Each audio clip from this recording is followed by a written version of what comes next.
Alright, this is Big Boss from Foxhound Woods Ball, coming to you from Fort Lauderdale, and I got a new vest in the mail today, and now it's time for the review.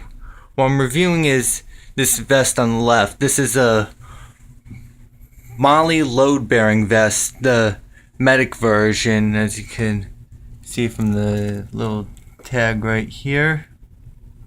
Now, I'm not really sure why this is considered a medic vest, because it is a MOLLE format. It means it can be adapted for just about any type of mission profile.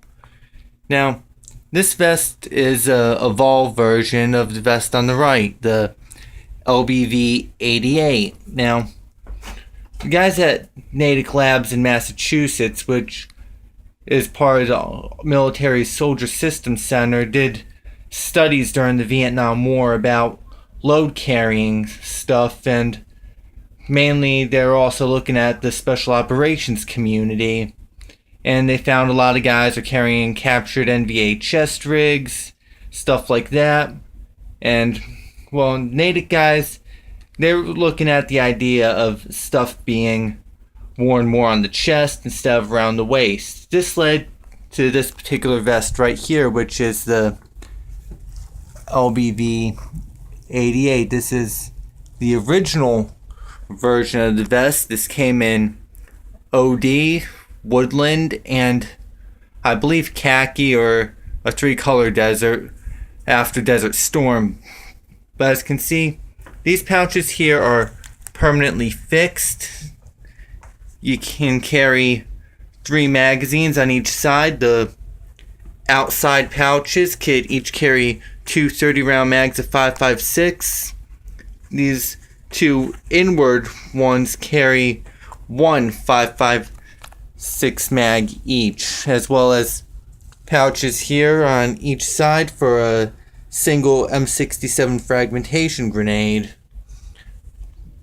Now, this vest was very well received initially, but reviews after a certain period found that these vests did build up some heat because it's using an all-material style for the vest, and an enhanced version was developed where the magazine pouches are canted to a 45-degree angle, and the material on the inside was replaced with mesh.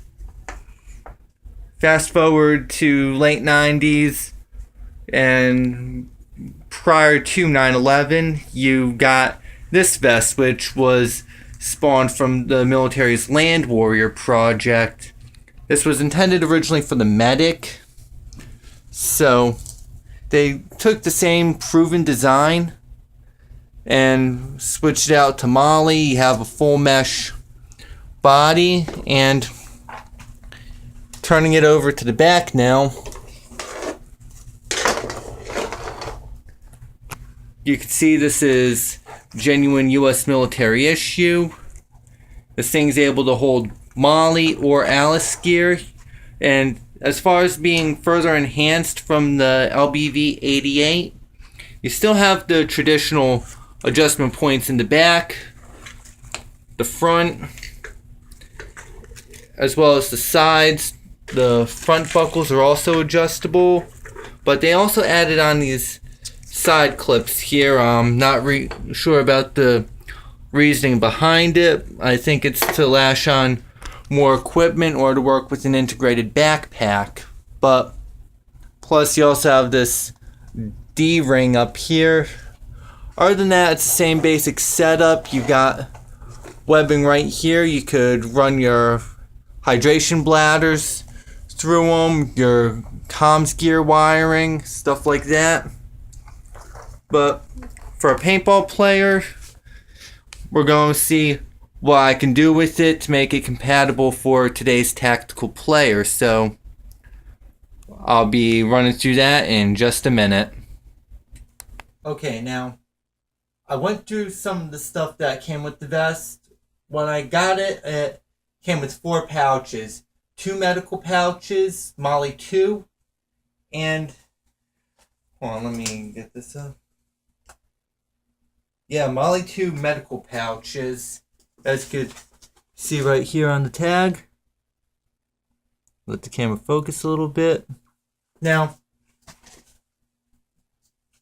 these pouches are pretty versatile.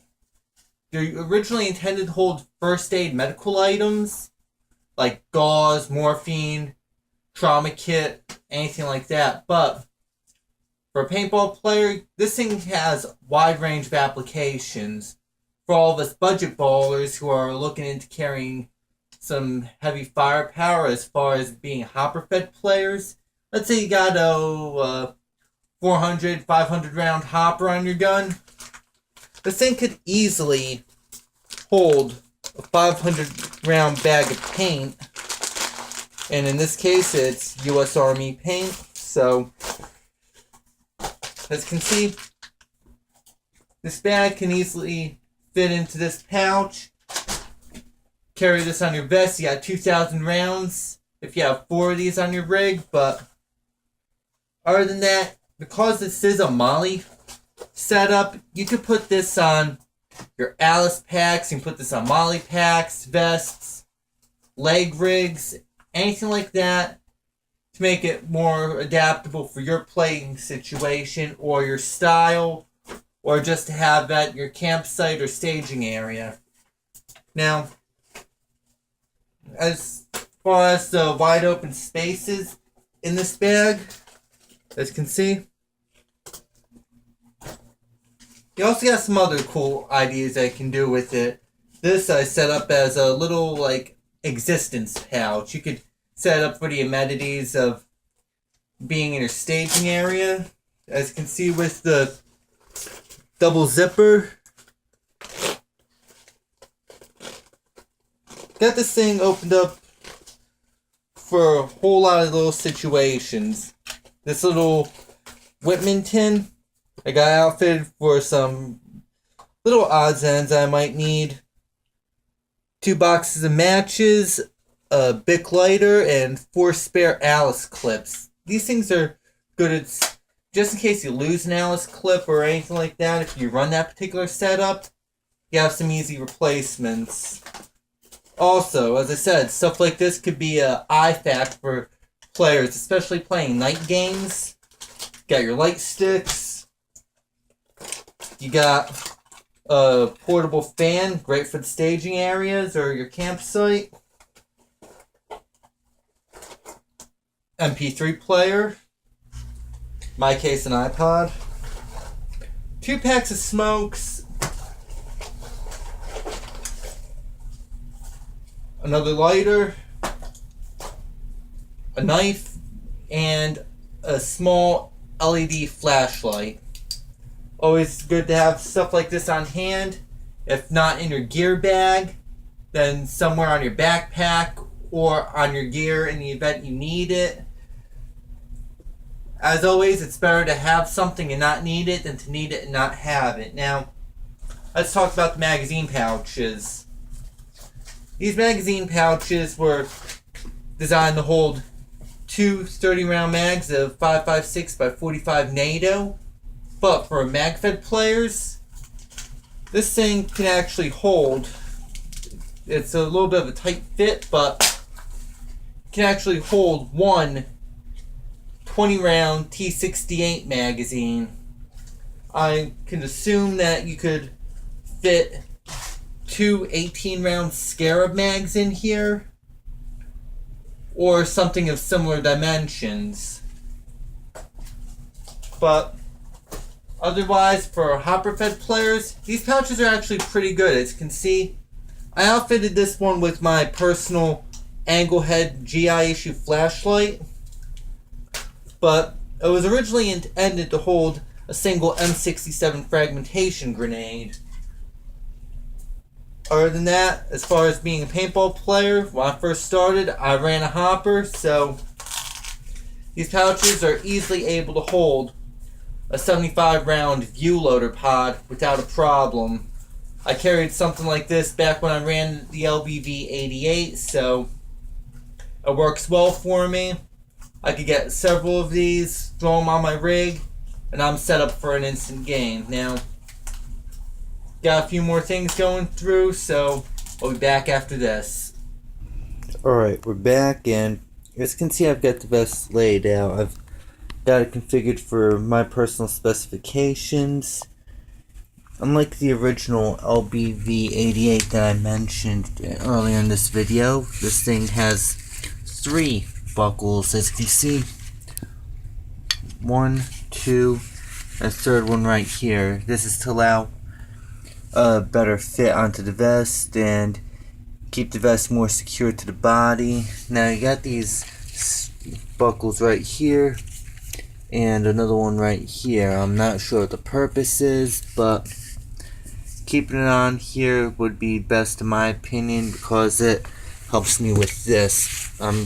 Actually adapted my Special Ops Black Cell paintball tank pouch to be held on here. Let me get this thing off and I'll show you what I'm talking about. Now, remove the little Velcro piece here, and here's where the fun part begins. Okay, got my remote line. Now, as you can see, pull the tank up. These buckles here are actually linked into here and stitched in place to keep them here.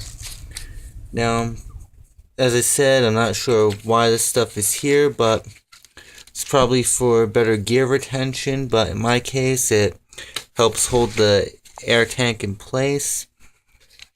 This little webbing area here is ideal for inserting Alice clips into, as you can see right here.